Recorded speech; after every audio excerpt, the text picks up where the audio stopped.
And I am going to screen share as well because I have a slideshow to go through for you guys. Let's see.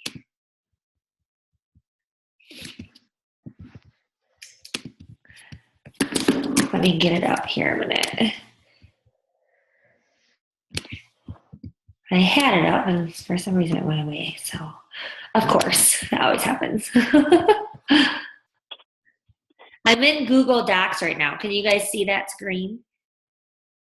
It's like a Google screen. Okay, cool. I have a few screens up, so I wanted to make sure. Okay. So this call is a call that I go through with all of my new coaches. And I used to do one-on-one calls, but it's the same thing every time. And I'm signing up more coaches now. So instead of taking 5 hours to do it one-on-one, I was like, I'm just going to combine it all. So thank you guys for being open for that, doing that. So you are all new coaches. The biggest thing as a new coach, and I'm just going to hop right in. Hope you guys don't mind. Did I hit record? Yes, I think you did. Yeah, I think I did too. Yep, I did. It's on there. Okay, sorry. Because sometimes I'll remember like halfway through and I'm like, oh, dang it.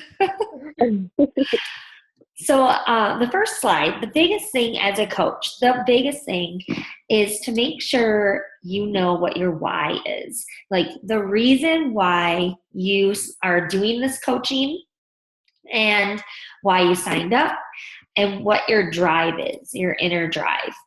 And the reason for that is when you have tough times and when you feel like, oh, it's not working for me, because you're going to have times like that. Everybody does. This is a business, so think about it as like opening a store, in the mall or something. You're going to have good days and you're going to have bad days.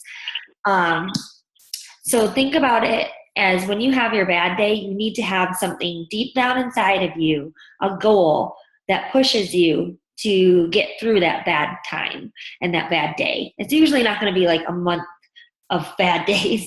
It's usually just like one day or one person says something to you that just kind of knocks you down a little bit. You need to have a good, strong why to pick yourself up and keep going. Without that, you will quit. So a lot of this call is going to be about that. So I'm going to put you guys on the spot one at a time, and we're going to talk about our whys here because it's really important I think a lot of people have it in their head, but once they start talking, they realize it's actually deeper than what they thought. I know for me, whenever I talk about it, I'm like, wow, I didn't even know I was thinking that. So Erica, you're the first one on my screen. Why did you decide to sign up as a coach and actually do this as a business? Yeah. I've always tried to work out, and I like working out, but I need the accountability, and I've always found that if I find someone that can hold me accountable, then I do better. And so I want to be that person for someone else too. And so I find that if I can be that for someone and they can be that for me too, then it's a lot better to work out with those kind of people. Totally. And surrounding yourself with those type of people is going to make it harder to fail. Right. Yeah. And knowing that you have to show up because you're leading. It's kind of like why I do my exercise classes. I'm like, I have to show up because I'm the teacher. Right. Yeah. So I can't quit. So yeah, that's a really good why. Heather, what's your why? I agree. I think accountability is very important, and I think it's just it's nice to know that you can help someone else. You can be motivating, inspire someone else, and also just to be the product of the product. Yes. And to share that support and excitement with others as well. Yes, totally. I think those are both really good whys and very similar to why I started. My next slide is ask yourself why 5 more times. So for me, that's when I really started to learn what my why was. I wanted to help people and I wanted to be held accountable. And I was like, well, why do I want to help people? Because I went through a hard time of having a baby and really struggling to get my self-esteem back. Before having Cecilia, I had a really nice body and I didn't have to work as hard for it. And now I went from like 0 boobs to a triple D and like 0 curves to all the curves. And it was really hard to get used to that and fall in love with myself again. And so the reason why I want to help others is because I don't want anybody else to feel the way that I felt then. And then you got to ask yourself, well, why? Why don't you want them to feel that way? Because I believe that everybody has a purpose in their life and they need to have the self-esteem in order to find that purpose. If they don't love themselves, then they're not going to be able to move their lives forward. And if people can find the purpose, then why am I going to be able to help them?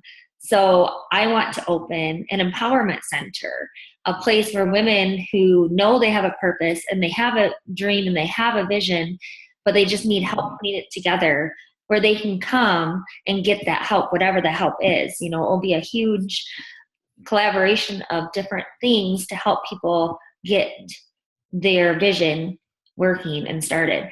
And when I really started to think about all that, I'm like, holy crap, that's huge. It's not just I want to inspire others. It's I have this huge goal.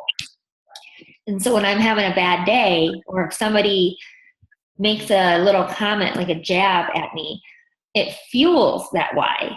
It doesn't even knock me down anymore. It just lights the flame and the flames get bigger. And I'm like, oh yeah, here we go. And it just fuels my why. So I want you guys tonight after this call to take your why that you just told me and think about it deeper like that. Ask yourself why 5 more times. Why is this going to help them? Why is helping them going to be helpful to you? Why? And really, really think about it and come to a conclusion or a vision that makes you cry. Something that makes you so fired up that you're like, I can't, there's nothing that would make me quit that. When you get to that point, then you'll be fine. Everything. And it takes time. It took me over a year to really figure out what my why was, to have that empowerment center vision come alive. That took a long time. So don't worry if tonight you don't know exactly what you want to do, but start thinking about it and start doing personal development to develop your skills and find out what your strengths are and what your purpose is. Everybody has a purpose. So, and that's my why, and I want it to be yours. So, how to get started as a coach. First thing to do as a coach is plan a free group. Now, a free group is something, I don't know if either of you have ever been in my free groups. I hold them all the time. I just had Lose the Belly Fat group, and I do clean eating groups, meal prepping groups, crock pot groups, budgeting groups, crafting groups, anything that I love to do, I do a group about it. And the purpose of a free group is to get people involved and to build a trust and a relationship. So they start to see you as somebody that they can connect to and relate to, not just some person on social media. This is especially good once you start attracting people that are not in your warm circle, your warm market, people that you've never met before. Having these free groups builds that relationship and that friendship. Once they have that relationship and trust, then it'll be much easier for them to join a challenge group with you. They're not going to spend money on your group, and it's not the Beachbody that they don't want to spend money on. It's not Shakeology and the workouts. It's they don't know if they can trust you to help them through it. So these free groups are building that trust, so they know, okay, she's good. She's stuck with that free group. I learned a lot. I want to learn more, and I like what she's doing. So they can be centered around anything. So another homework assignment tonight is to pick a start date for that. And I would say, like, today is Thursday, so not this coming Monday, but the following Monday, have that be your start date of your free group so that you can have time to talk about it every day and post about it every day. And there's all these trainings on how to run a free group that I've done on my YouTube page and in the Motivation Nation in the files. So there's a ton more information, but this is just like an outline. The next thing you want to do is plan a challenge group. Now, the challenge group are the things that you guys are in right now. So the Health Bet is a challenge group. My Fit for Life is a challenge group. And my Country Heat Test group is a challenge group. I have 3 of them running, but don't do that. Only have 1 as a new coach. Because they can be overwhelming if you have too much. The challenge group should be about 1 to 2 weeks after your free group, and your free group should lead into your challenge group. So at the end of your free group, you want to have an open invite for people who want more help or need more help to join your challenge group. And then the challenge group is meant for those people who purchase from you. Sometimes they have like a program that they purchased years ago but never used. As long as it's a Beachbody program, I'll let those people in too. So you'll come across that a lot. And I'm okay with that as long as they have to switch to me as their coach. They have to go on, they have to send a quick little email to Beachbody Corporate. Once that is sent, it's really, really simple. And then they're in my group. So if you come across that, that's to your own discretion. But that's what a challenge group is. And that should be 1 to 2 weeks after your free group. So you have your free group a week from Monday, and then maybe the following Monday or 2 Mondays after, have your challenge group. Okay, so how do you do that? Last night, I talked a lot about this. So this call is going to be a little bit easier because you've already heard this before. The 4 vital behaviors are how you get to having people in your challenge group. The 4 vital behaviors are invite, invite, invite. That's number 1. Number 2, be a product of the product. Number 3, personal development. And number 4, recognition. So inviting is connecting with people personally, not an event invite, but a personal message to somebody into their inbox, either email or Facebook. You can do text too if you're okay with texting people. I'd rather not text. So every day you should invite 10 people to your challenge group. And I have scripts and sample invites that I send to people in the Motivation Nation. You are more than welcome to use all of those, or either copy and paste them or use them as an outline and, to get your brain thinking about what to say. And then after you invite, you always want to make sure to follow up with people. So they might start talking to you like, hey, yeah, I'm interested. What do you have going on? And you start sending them information, and then they just stop talking. So a day later, I will usually follow up and just say, hey, Erica, we were talking yesterday about this program. I'm not sure if you're still interested. Let me know.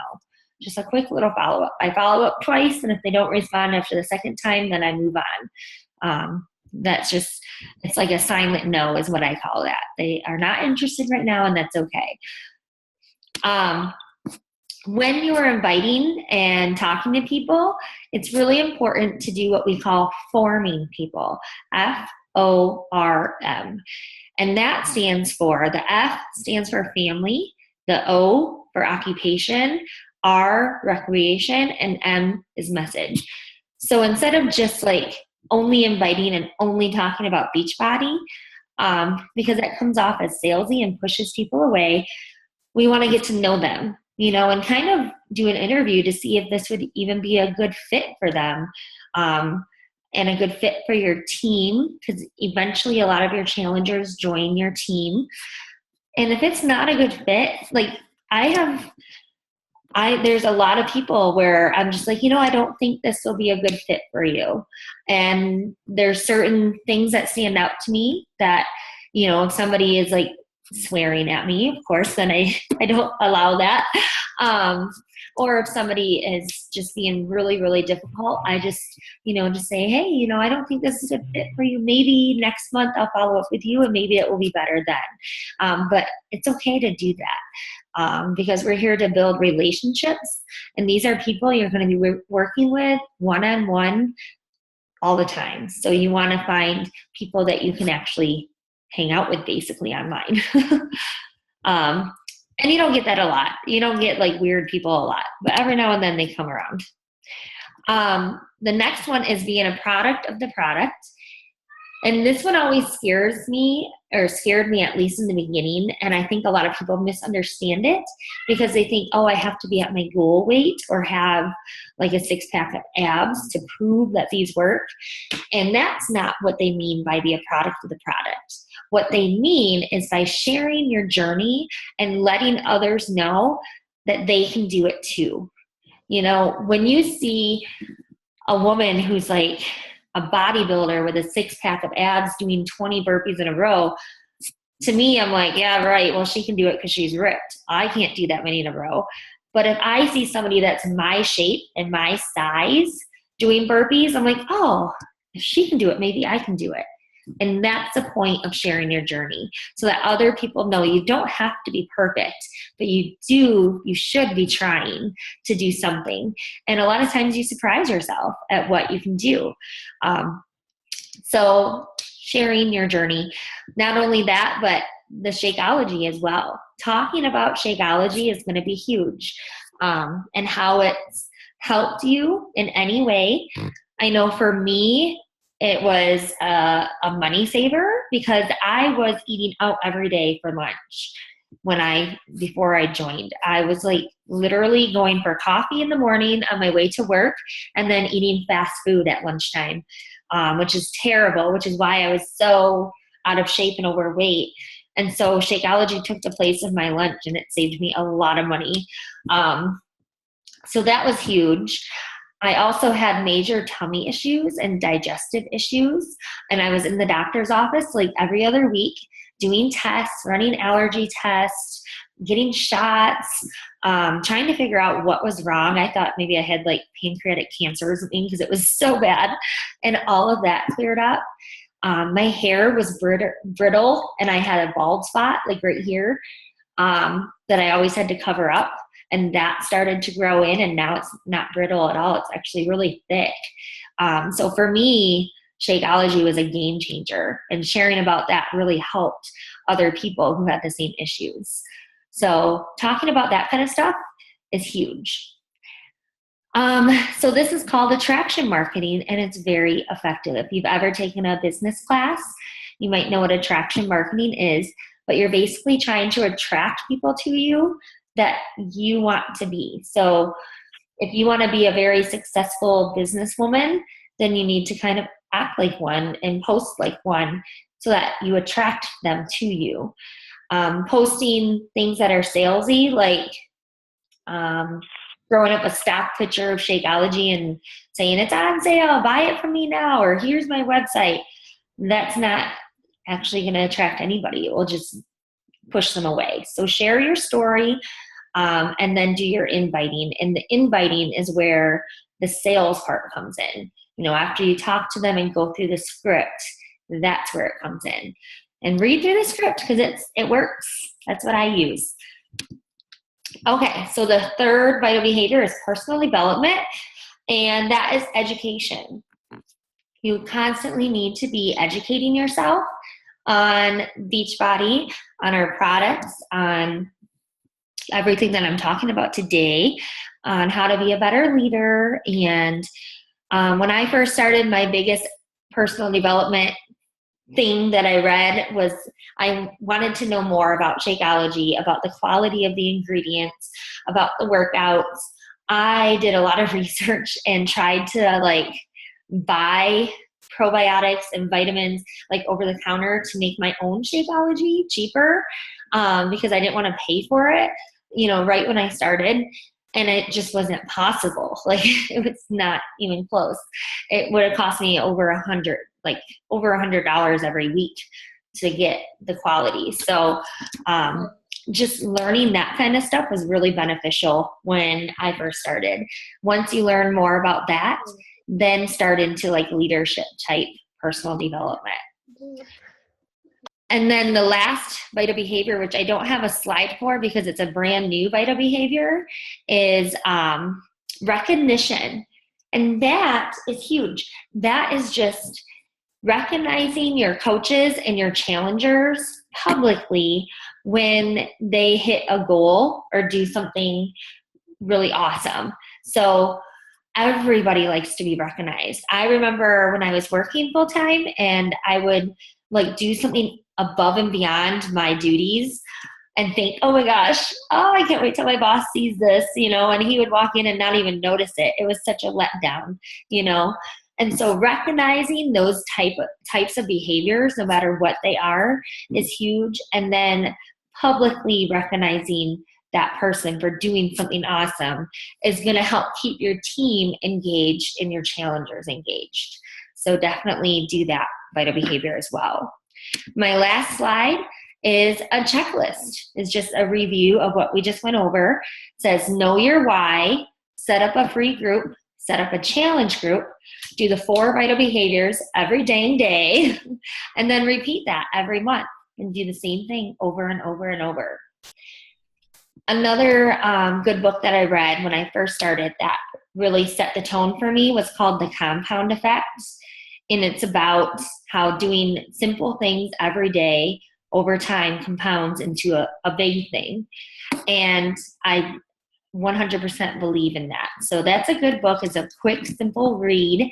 I highly suggest you guys get that and read it like fast so that you can understand why we want to do those 4 Vita behaviors every day. So I'll post this little slideshow in the group chat in case you want to look at it. And of course, I'll post the recording as well when we're done. But what questions do you have for me right now, if any? Kind of an overload of information. Nothing? No, I know, Erica, you mentioned that you're doing the email thing, right? Yeah. Oh, good. And it's going okay so far? Yeah, I've been like slowly going through that. Yeah. So, Yeah. I think I'm on like day 2 or 3 still, so. That's okay. It's a self-paced training, and that's why I did it that way, so that you can just let them build up in your email and just go through them as fast or slow as you want. And some days are fast and some days are lengthy, so totally. Heather, have you signed up for the email training yet? I don't believe so. Okay, I'll tag you in that when I'm done with this. I'm writing that down so I don't forget. An email. My cat is freaking out because he wants to be in my lap right now. He's like literally biting me and like mad at me. Like, hold on.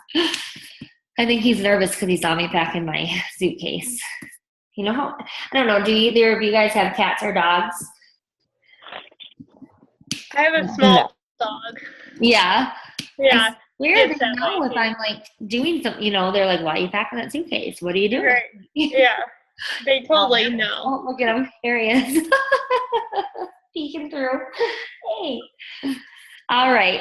Well, if you guys don't have any more questions, then I'll let you go. This is the second night in a row, so I appreciate you guys getting on. We usually don't do 2 in a week. So thank you for getting on tonight. And as always, let me know if you have any questions, and just do as much training as you can. Everything you need to know is in the back office or in my email trainings or Anita's. Anita has a really good website, and that's in the banner of her team page, the Inspire Empire. And everything you need is there, but still come to me if you have questions. It does get confusing. Okay, ladies, have a good night, and I will talk to you soon, okay? Okay. Okay, thanks. Bye. Bye-bye.